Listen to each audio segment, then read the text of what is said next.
একবার ভেবে দেখুন, মানুষের কাছে 12টি বালক বড় বড় আদর্শের কথা বলছে। সেই আদর্শ তারা জীবনে পরিণত করতে দৃঢ় সংকল্প।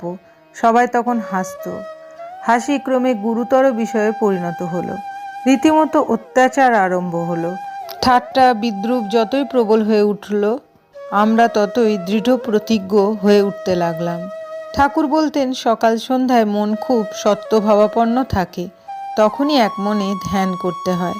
ঠাকুরের দেহ যাবার পর আমরা বরানগরের মঠে কত যে জপ ধ্যান করতুম। ভোর 3টার সময় সব জেগে উঠতুম। শৌচান্তে কেউ চান করে, কেউ না করে ঠাকুর ঘরে গিয়ে বসে জপ ধ্যানে ডুবে যেতুম। তখন আমাদের ভেতর কি বৈরাগ্যের ভাব! দুনিয়াটা আছে কি নেই তার হুঁশই ছিল না। শশী 24 ঘন্টা ঠাকুরের সেবা নিয়েই থাকত। এখানে উল্লেখযোগ্য যে শশী অর্থাৎ স্বামী রামকৃষ্ণানন্দ। সে বাড়ির গিন্নির মতো ছিল। ভিক্ষা করে সে ঠাকুরের ভোগরাগের ও আমাদের খাওয়ানো দাওয়ানোর জোগাড় করত। এমন দিনও গেছে যখন সকাল থেকে বেলা 4টে-5টা পর্যন্ত জপ ধ্যান চলেছে। শশী খাবার নিয়ে অনেকক্ষণ বসে থেকে শেষে কোনো রূপে টেনে হিচড়ে আমাদের জপ ধ্যান থেকে তুলে দিত। আহা, শশীর কি নিষ্ঠায় দেখেছি! আমরা তো সাধু সন্ন্যাসী লোক, ভিক্ষা শিক্ষা করে যা আসতো তাতেই সব চলে যেত। এখন সুরেশবাবু বলরামবাবু নেই। তাঁরা দুজনে থাকলে এই মঠ দেখে কত আনন্দ করতেন। সুরেশবাবু এই মঠের একরকম প্রতিষ্ঠাতা। তিনিই বরানগরের মঠের সব খরচপত্র বহন করতেন। ওই সুরেশ মিত্তিরই আমাদের জন্য তখন বেশি ভাবত। তার ভক্তি বিশ্বাসের তুলনা হয় না। এখানে উল্লেখযোগ্য স্বামীজি যাকে সুরেশবাবু বলছেন, তিনি হচ্ছেন শ্রী সুরেন্দ্রনাথ মিত্র, অর্থাৎ শ্রী শ্রী রামকৃষ্ণ যাকে কখনো সুরেন্দর ও কখনো সুরেশ বলে ডাকতেন, ঠাকুরের অন্যতম রসদদার। আর বলরামবাবু অর্থাৎ শ্রীযুক্ত বলরাম বসু শ্রী শ্রী রামকৃষ্ণদেবের ভক্ত ও সেবক। স্বামীজি বলছেন, খরচপত্রের অনটনের জন্য কখনো কখনো মঠ তুলে দিতে লাঠালাঠি করতুম। শশীকে কিন্তু কিছুতেই ওই বিষয়ে রাজি করাতে পারতুম না। শশী আমাদের মধ্যে সেন্ট্রাল ফিগার। একদিন মঠে এমন অভাব হয়েছে যে কিছুই নেই। ভিক্ষা করে চাল আনা হলো তো নুন নেই। একদিন শুধু নুন ভাত চলেছে, তবু কারো ভ্রুক্ষেপ নেই। জপ ধ্যানের প্রবল তোড়ে আমরা তখন সব ভাসছি। তেলাকুচো পাতা সেদ্ধ নুন ভাত এই মাসাবধি চলেছে। আহা, সেসব কি দিনই গেছে! সে কঠোরতা দেখলে ভূত পালিয়ে যেত। মানুষের কথা কি! এ কথাটা কিন্তু ধ্রুব সত্য যে কারো ভেতরে যদি বস্তু থাকে তো যত অবস্থা প্রতিকূল হবে তত ভেতরের শক্তির উন্মেষ হবে। তবে এখন যে মঠে খাট বিছানা খাওয়া দাওয়ার সচ্ছল বন্দোবস্ত করেছি, তার কারণ আমরা যতটা সইতে পেরেছি তত কি আর এখন যারা সন্ন্যাসী হতে আসছে তারা পারবে? আমরা ঠাকুরের জীবন দেখেছি, তাই দুঃখ কষ্ট বড় একটা গ্রাহ্যের ভেতর আনতুম না। এখনকার ছেলেরা তত কঠোর করতে পারবে না। তাই একটু থাকবার জায়গা ও এক মুঠো অন্নের বন্দোবস্ত করা।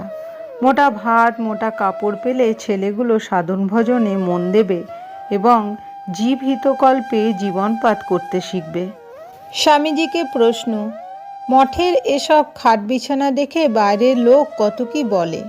স্বামীজি বলছেন, বলতে দে না, ঠাট্টা করেও তো এখানকার কথা একবার মনে আনবে। শত্রুভাবে শিগগির মুক্তি হয়। ঠাকুরের দেহত্যাগের পর সকলে আমাদের ত্যাগ করে দিলে, হাবাতে গরিব ছোড়াগুলো মনে করে। কেবল বলরাম, সুরেশ মাস্টার ও চুনিবাবু এরা সকলে বিপদের আমাদের বন্ধু। অতএব এদের ঋণ আমরা কখনো পরিশোধ করতে পারবো না। তারপর এলো দারুণ দুঃসময়, আমার পক্ষে এবং অন্যান্য ভাইদের পক্ষেও। আমার পক্ষে সে কি নিদারুণ দুর্ভাগ্য! একদিকে মা ও ভাইয়েরা। বাবার মৃত্যুতে আমরা তখন চরম দারিদ্র্যের মধ্যে পড়েছি। বেশিরভাগ দিন না খেয়ে থাকতে হতো। পরিবারের একমাত্র আমিই আশা ভরসা, সাহায্য করবার উপযুক্ত ছিলাম। আমার সামনে তখন দুটি জগৎ।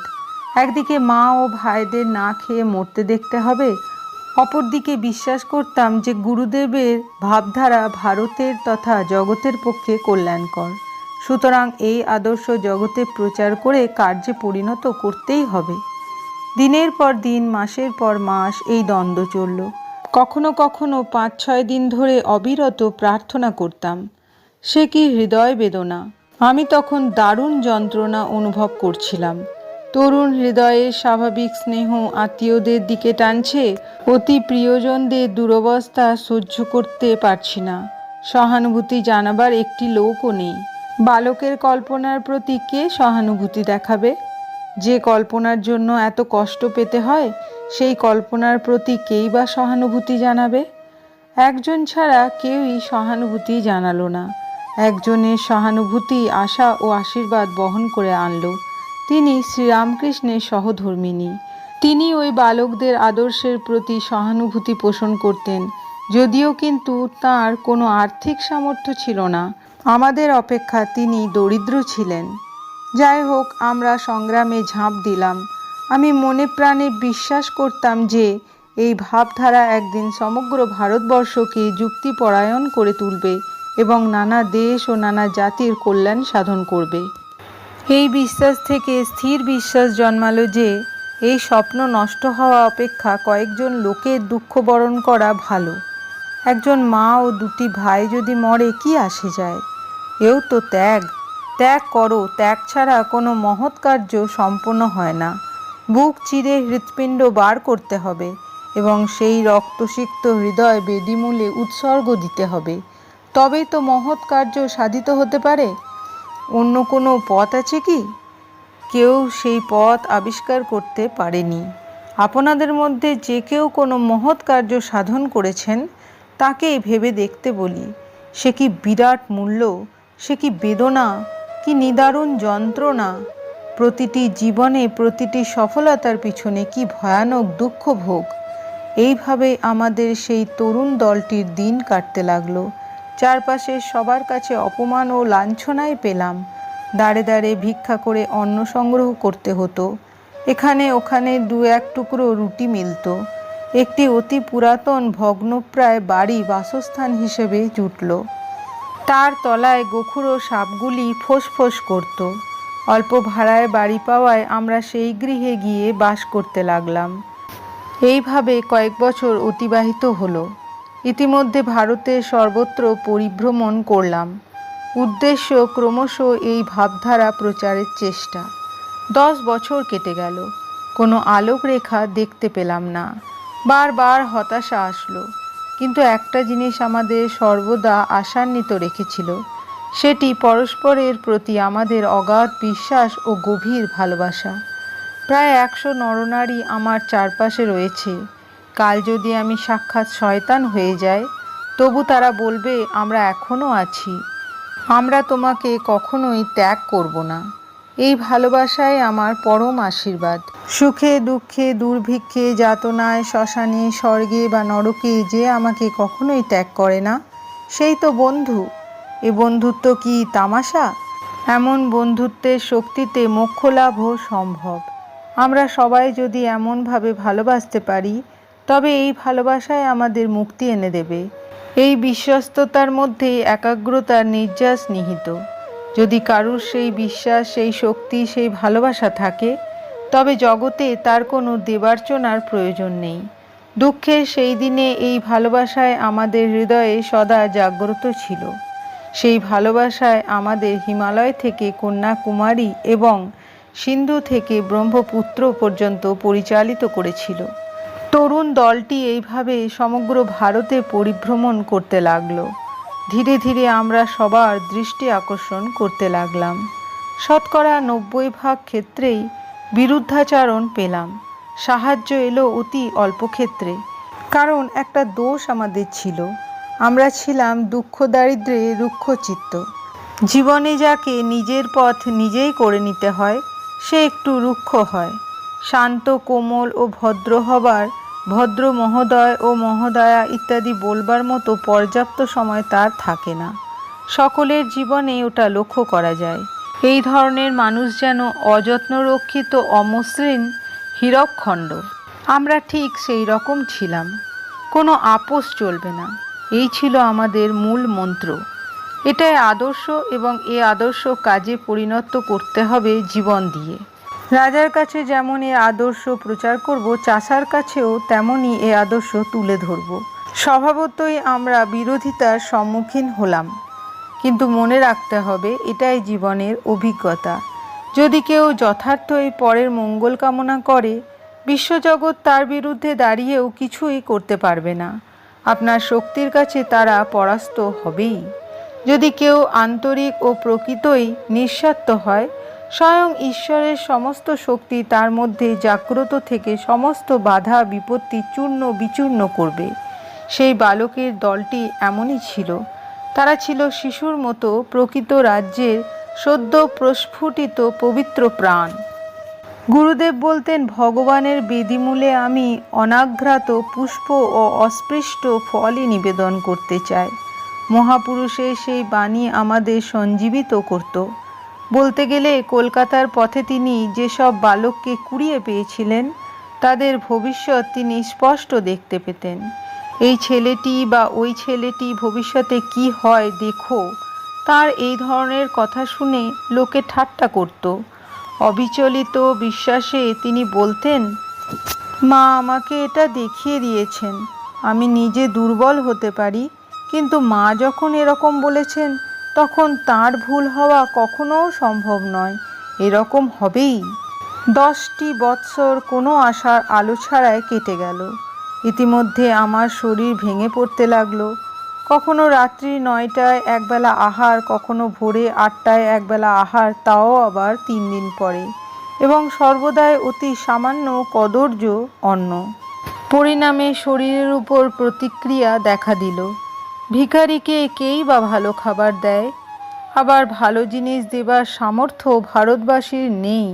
শুধু একবেলা আহারের জন্য বেশিরভাগ সময় পায়ে হেঁটে, তুষারশৃঙ্গ চড়াই করে, কখনো 10 মাইল পথ দুর্গম পর্বত চড়াই করে চলেছি। ভারতবর্ষে রুটিতে খাম্বির দেয় না। কখনো কখনো এই খাম্বির না দেওয়া রুটি 20-30 দিন ধরে সঞ্চিত রাখা হয়। তখন সেটা ইটের চেয়েও শক্ত হয়ে যায়। ভিখারিকে সেই রুটির অংশ দেওয়া হয়। একবেলা আহারের বন্দোবস্ত করবার জন্য আমাকে দাঁড়ে দাঁড়ে ফিরতে হতো। তদুপরি এই ইটের মতো শক্ত রুটি চিবাতে গিয়ে মুখ দিয়ে রক্ত পড়ত। এই রুটি চিবাতে সত্য সত্যই দাঁত ভাঙে। নদী থেকে জল এনে একটি পাত্রে ওই রুটি ভিজিয়ে রাখতাম। মাসের পর মাস ওইভাবে থাকতে হয়েছে। ফলে শরীর অবশ্যই খারাপ হচ্ছিল। যার ওই রকম রোগ আছে তার সব হয়ে যায়, তবে কারো কারো বা একটু দেরিতে, এই যা তফাৎ। কিন্তু হবেই হবে। আমাদের ওরকম জিদ ছিল, তাই একটু আধটু যা হয় হয়েছে। নতুবা কী সব দুঃখের দিনই না আমাদের গেছে। এক সময়ে না খেতে পেয়ে রাস্তার ধারে একটা বাড়ির দাওয়ায় অজ্ঞান হয়ে পড়েছিলাম। মাথার উপর দিয়ে এক পশলা বৃষ্টি হয়ে গেল, তবে হুঁশ হয়েছিল। অন্য এক সময়ে সারাদিন না খেয়ে কলকাতায় এ কাজ সে কাজ করে বেরিয়ে রাত্রি 10টা-11টার সময় মঠে গিয়ে তবে খেতে পেয়েছি। এমন একদিন নয়। আমাদের ঠাকুর ওস্তাদ মালি ছিলেন, তাই হরেক রকম ফুল দিয়ে এই সংঘরূপ তোড়াটি বানিয়ে গেছেন। যেখানকার যেটি ভালো সব এতে এসে পড়েছে। কালে আরও কত আসবে। ঠাকুর বলতেন যে একদিনের জন্য অকপট মনে ঈশ্বরকে ডেকেছে, তাকে এখানে আসতেই হবে। যারা সব এখানে রয়েছে তারা এক একজন মহাসিংহ। এরাই আবার যখন বার হবে তখন এদের দেখে লোকের চৈতন্য হবে। অনন্ত ভাবময় ঠাকুরের অংশ বলে এদের দেখে লোকের চৈতন্য হবে। অনন্ত ভাবময় ঠাকুরের অংশ বলে এদের জানবি। আমি এদের ওইভাবে দেখি। ওই যে রাখাল রয়েছে, ওর মতো স্পিরিচুয়ালিটি ধর্মভাব আমারও নেই। ঠাকুর ছেলে বলে ওকে কোলে করতেন, খাওয়াতেন, একত্র শয়ন করতেন। ও আমাদের মঠের শোভা, আমাদের রাজা। ওই বাবুরাম, হরি, সারদা, গঙ্গাধর, শরৎ, শশী, সুবোধ প্রভৃতির মতো ঈশ্বর বিশ্বাসী দুনিয়া ঘুরে দেখতে পাবি কিনা সন্দেহ। এরা প্রত্যেকে ধর্মশক্তির এক একটা কেন্দ্রের মতো। কালে ওদেরও সব শক্তির বিকাশ হবে। একদল লোক সৃষ্টি করা, যারা মতের ভিন্নতা সত্ত্বেও পরস্পরের সঙ্গে অবিচ্ছেদ্য স্নেহ ভালোবাসার সূত্রে আবদ্ধ থাকবে। এটা কি বিস্ময়কর নয়? ভগবান ঈশার শিষ্যেরা সকলেই সন্ন্যাসী। শঙ্কর, রামানুজ, শ্রী চৈতন্য ও বুদ্ধদেবের সাক্ষাৎ কৃপাপ্রাপ্ত সঙ্গীরা সকলেই সর্বত্যাগী সন্ন্যাসী। এই সর্বত্যাগী সন্ন্যাসীরাই গুরু পরম্পরাক্রমে জগতে ব্রহ্মবিদ্যা প্রচার করে আসছেন। কোথায় কবে শুনেছিস কামকাঞ্চনের দাস হয়ে থেকে মানুষ মানুষকে উদ্ধার করতে বা ঈশ্বর লাভের পথ দেখিয়ে দিতে পেরেছে? আপনি মুক্ত না হলে অপরকে কি করে মুক্ত করবে? বেদ, বেদান্ত, ইতিহাস, পুরাণ সর্বত্র দেখতে পাবি সন্ন্যাসীরাই সর্বকালে সর্বদেশে লোকগুরুরূপে ধর্মের উপদেষ্টা হয়েছেন। হিস্ট্রি রিপিটস ইটসেলফ, যথা পূর্বং তথা পরম। এবারও তাই হবে। মহাসমন্বয়াচার্য ঠাকুরের কৃতি সন্ন্যাসী সন্তানগণই লোক গুরুরূপে জগতের সর্বত্র পূজিত হচ্ছে ও হবে। আমাদের ঠাকুরের চালচলন ভাব সবই নতুন ধরনের ছিল, তাই আমরাও সব নতুন রকমের।